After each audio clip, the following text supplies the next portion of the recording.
Wala po akong nakikitang sama-sama tayong babangon. Hindi po. Sama-sama kayong bumabangon, sama-sama kaming dadapa. Yan po ang katotohanan. Magandang pakinggan yung bagong Pilipinas, bagong muka. Pero tignan mo po, ang nakaupo sa ating gobyerno, ang nakaupo sa Malacanang, puro po lumang muka upang maging ganap na malaya. Dahil ang katotohanan ang magpapalaya sa atin. Isa na nga po sa gumaganap ng kabutihan ay ang Duterte family. Maganda po ang kanilang ginawa, especially po sa peace and order at saka sa control and monitoring ng mga presyo ng bilihin. Alam mo, kaya ako nag-withdrawal of support dahil nakikita ko na wala namang tunay na pagbabago. Wala akong nakikitang pag-angat ng aming buhay. Dahil ayon sa kanyang slogan noong eleksyon 2022 ay sama-sama tayong babangon. Eh bakit parang tila kami ay naiwan din sa ilalim at sila lang ang bumabangon? Yan ang nakakalungkot na katotohanan. Ako po kasi ay isang loyalista, hindi po para sa isang politiko. Loyalista po ako, ang aking pagiging loyalista ay dun po sa gagawa ng kabutihan at magpapaangat ng buhay ng mga mahihirap na mamamayang Pilipino. Doon mananatili ang aking loyalty. Bakit ako mananatili? Eh kung napapabayaan naman na ang bansang Pilipinas at ang mamamayan nito. At ang umuunlad at yumayaman, na patuloy na yumayaman, ay ang mga oligarko o ang mga mayayaman. At ang mahihirap ay patuloy na naghihirap. Yan po ay isang tanda na wala pong magandang patutunguhan. Magandang pakinggan yung bagong Pilipinas, bagong muka.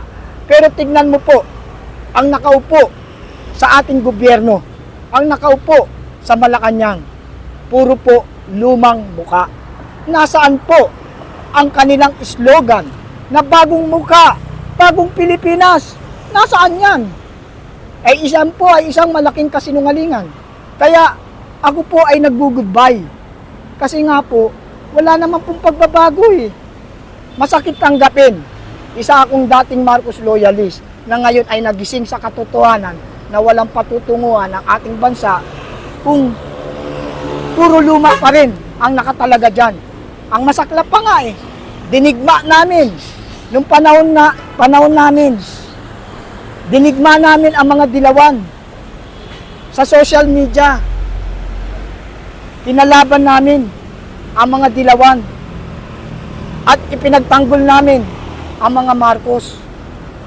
Ang masaklap na katotohanan, yung mga dinigma namin na dilawan, nasa Malacanang ngayon, nasa gobyerno ngayon. Kami nasaan? Nasaan kami? Dapat pa ba akong manatili? Kayo na sumagot. Dahil kung ikaw ay isang tunay na makabayan, makadiyos at makamamamayan, hindi ka mananatili sa isang malaking kasinungalingan. Lalabas at lalabas ka papunta sa katotohanan upang maging ganap na malaya. Dahil ang katotohanan ang magpapalaya sa atin. Kaya kung ako man po ay nagkaroon ng withdrawal of support sa mga Marcos, yan po ay nanggagaling sa aking puso. Wala pong kahit sinong politiko na dumikta sa akin. Yan pong desisyon ko ay nanggaling po sa aking puso. At ang aking loyalty nasa bansang Pilipinas at nasa mamamayan. Lalong-lalo na sa OFW sector na aking kinaaniban. Maraming salamat po. Sorry po, PBBM. Ito po ay isang katotohanan. Wala po akong nakikitang sama-sama tayong babangon. Hindi po. Sama-sama kayong bumabangon, sama-sama kaming dadapa. Yan po ang katotohanan.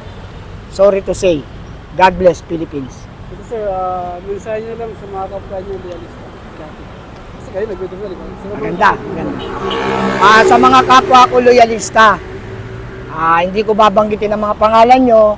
Sa mga kaibigan ko Marcos loyalist, I respect sa mga karapatan nyo. Karapatan nyo po yan. Kung gusto nyo pong manatiling Marcos loyalist, that is your choice. That is your freedom. Karapatan nyo po yan. And I respect your right. Ngayon, ang akin lamang po, Sana matuto po kayong mag-obserba at matuto po kayong mag-analisa kung saan po talaga patungo ang ating bansa.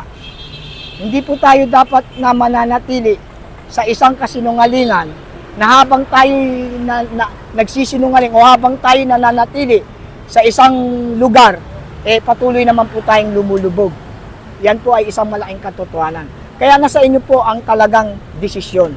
Kung kayo po ay mananatili dyan, I respect. Mananatili po tayong magkakaibigan. Hindi po tayo magkakaaway. At nagpapasalamat din ako at naging bahagi ako ng Marcos family. Kaya lang, hindi ko po kayang tanggapin na ako'y mamuhay sa isang kasinungalingan. At pakiusap ko sa mga Marcos loyalists, huwag po tayong magbanatan sa social media. Dahil dati po tayong mga magkakasama. Yan lang po ang pakiusap ko. Dahil sa labas ng politika, tayo-tayo pa rin ang magkakasama-sama. Gagamitin lamang tayo nila. Yan lamang po ang katotohanan.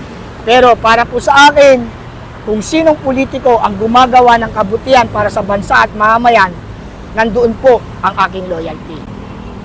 Nandoon po ang aking pagmamahal at pagsuporta sa politikong gumaganap ng naaayon sa makadiyos, makatao at makabayang gawain. Yung magpapaunlad sa ating mga kalagayan. Pansinin nyo po, ang taas na po ng bilihin. Wala po tayong price control. Ang kuryente natin, ang tubig natin, ang mga pagkain, ang edukasyon, patuloy pong tumataas at lumulobo ang mga presyo. Puro po kasi pamumulitika ang ginagawa ng iba. Hindi naman po lahat yan. Ang iba naman po ay mga matitino at gumaganap ng maayos para sa bayan. Isa na nga po sa gumaganap ng kabutihan ay ang Duterte family. Maganda po ang kanilang ginawa, especially po sa peace and order at saka sa control and monitoring ng mga presyo ng bilihin. Magaling po ang management system ng mga Duterte. Salute sa ex-President Duterte at kay Ma'am Sara, BP Sara Duterte. Sila po ay makatao at makadiyos. Kaya sila po ay patuloy na sinisiraan. Kaya para sa akin, mga kako Marcos loyalist ko dati, wala po tayong samaan ng loob kung nasaan man po ako ngayon. Ako po ay lumulugar lamang po para sa bayan at mamamayan. Para po sa katotohanan. Wala silang supportan nyo ngayon ay nasa hakbang ng maisog. Yan. At yan nga po ay ang kay Pangulong Duterte. Yes, kasi po nakita ko po kay Pangulong Duterte, kay dating Pangulong Duterte, ang isang tunay na pagbabago. Kaya nga lang po, nakakalungkot isipin, 6 na taon lang po. Hindi na po kailangan mag-extension. Nakakalungkot nga isipin ngayon, may nagaganap na pag-e-extend pa yata. Yata yan ha, question mark yan. Pero in God's will, alam ng Diyos kung sino ang karapat-dapat na umupo sa 2028. Magkikita-kita tayo dyan. God bless, Philippines.